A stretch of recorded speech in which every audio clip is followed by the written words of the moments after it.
শুরু করিতেছি মহান আল্লাহর নামে, যিনি পরম করুণাময় এবং অত্যন্ত দয়ালু। ঈদের নামাজ পড়ে বাসায় রেস্ট নিচ্ছিলাম, এই সময় একটা ভিডিও দেখলাম। আমার এক ছোট ভাই, তুমি আসো, সে একটা গ্রামের ছেলে, সে একটা ভিডিও করছে, ওটা আমার দৃষ্টি আকর্ষণ করছে। যেহেতু আমি এমপি, আমার দৃষ্টি তো আকর্ষণ করবেই।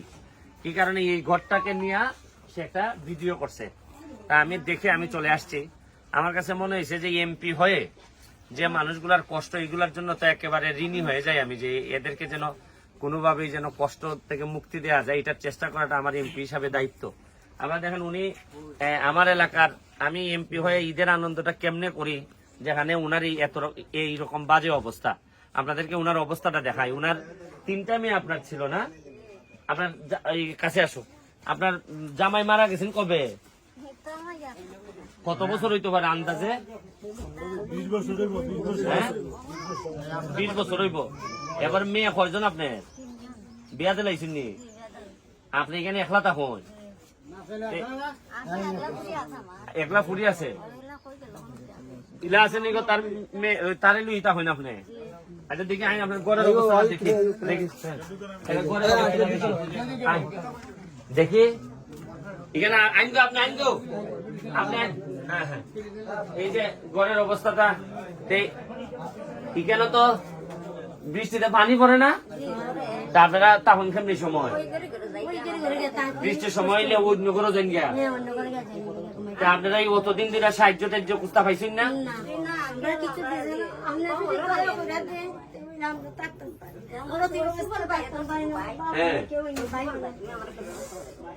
ও এর দোষিলাই যে একটা ব্যবস্থা করে দাও, এবার ভিডিও করছে।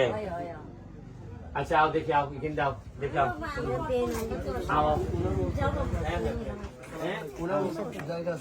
আর এটা কার জায়গা? উনি এটা বন্টন হয়ে গেছে গা, বন্টন হওয়াতে মানে এরা যারা আছে, অন্যরা যারা আছে, এরা তাইলে ওই জায়গার মধ্যে, খালি জায়গার মধ্যে জায়গা দিছে। কোনানো তোমার জায়গা দিছে? টাকা পয়সা লাগি খতকান্দুর, খতকান্দুর। আও আমার সাথে, আও দেখি, দেখি আও, দেখি আও, তোমরা রবে দু আও, আও তারো কোনানো বেটি জায়গা। এই দিকে দিকে লাগবো, দেখো। হ্যাঁ খালি জায়গা, হ্যাঁ এখানে নি কোনা নয়, এই জায়গাটা ওই টাকা পয়সার জন্য উনি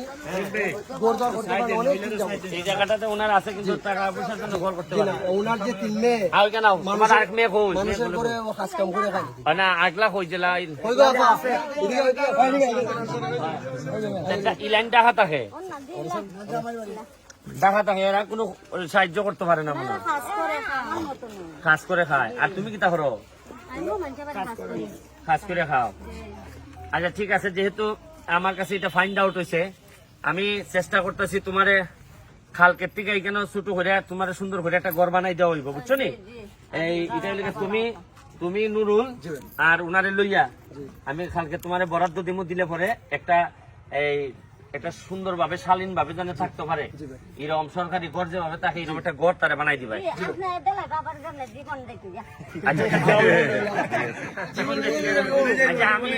তুমি তো আমার চেয়ে তো তোমার বয়স বেশি, গড় এমন ভাবে দিমু, গড় যদি নষ্ট হয়ে যায় আমি তো আর নষ্ট হইতাম না, আমি আবার দোহাইলো বানাই দিব। তুমি দোয়া রইল। Thank you, thank you. আসলে এই প্রতিটা কষ্টেরই একটা, আমার কাছে মনে হয় যে একটা রেসপন্স আছে। হয়তো ওনার কপাল ভালো, একটা ভিডিও আসছে, আমি তারও ধন্যবাদ জানাই, একটা ভিডিও করে দেখাইছে। এইভাবেই হয়তো কোনো না কোনো ভাবে অনেক মানুষের মানে কাছে চলে যাওয়ার একটা সম্ভাবনা আছে। এইভাবে হয়তো একদিন স্বপ্নের সোনার বাংলা হওয়ার সম্ভাবনা আছে।